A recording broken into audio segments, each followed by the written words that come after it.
Hi, I'm Ben Shaw, Head of Engineering at DataMasque. Today, I'll be demonstrating how you can use DataMasque to replace your sensitive data with production-ready, realistic fake data in just a few minutes. DataMasque is available from public cloud marketplaces or as a package that can be downloaded from our portal. After setting up DataMasque and logging in, you'll see this database masking dashboard. On the left is a list of your database connections. I've already created one here. And on the right are rule sets. DataMasque is completely agentless, so there's nothing to install on your database servers. All it needs is a user that can connect to the database and write to it. DataMasque does mask in place, so the normal workflow is to take a clone of your production data, mask it, and then expose that masked clone to your developers, testers, or whoever else might need it. DataMasque also supports file masking, but I'm not going to be demonstrating that today. Before I can mask my data, I need a rule set to tell DataMasque what to do. So I can click Add a Rule Set, which will take me through to the rule set generator. This will query your database and look at its schema and then automatically generate a rule set for you. All I need to do is select the connection and click Run Discovery.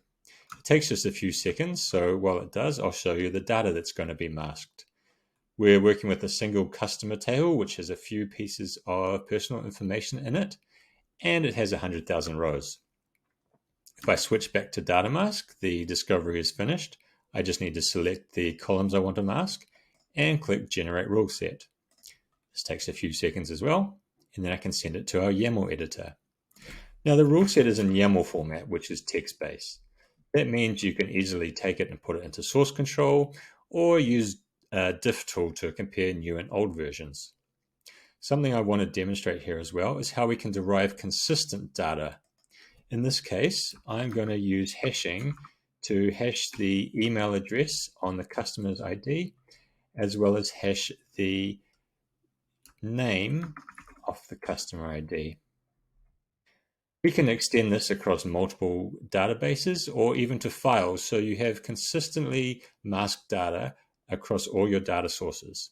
And even though it's consistent, it's still random and safe. And you'll see the results of doing this when I show you the masked data. For now, I'm going to save this. Then I need to select the connection, the rule set, and click Preview Run.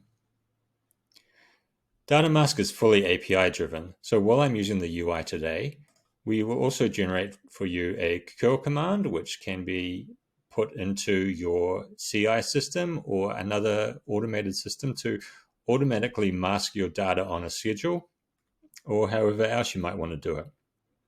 For now, we're doing just UI, so I'll click Start Run. And this run will take about 30 seconds to execute. As I mentioned, it's 100,000 rows, but we scale up pretty well. So we support multiple processes, and if your hardware supports it, we can do millions of rows in just a few minutes. While that's running, I also want to show you that we keep a log of all the runs that we've done before, and this includes auditing artifacts, which you can download and keep for your security auditing purposes. Now that run's finished, and it took only 28 seconds. We'll have a quick look at the data. I'll refresh this. So you can see, because I use that consistency with the hashing, the name and email address have been generated to be the same, which means that the data actually looks more realistic and it's easier to work with. That's just a quick demonstration of DataMasque. For more information, you can reach out to the team using info@datamasque.com, and we'll be happy to help. Thank you for watching.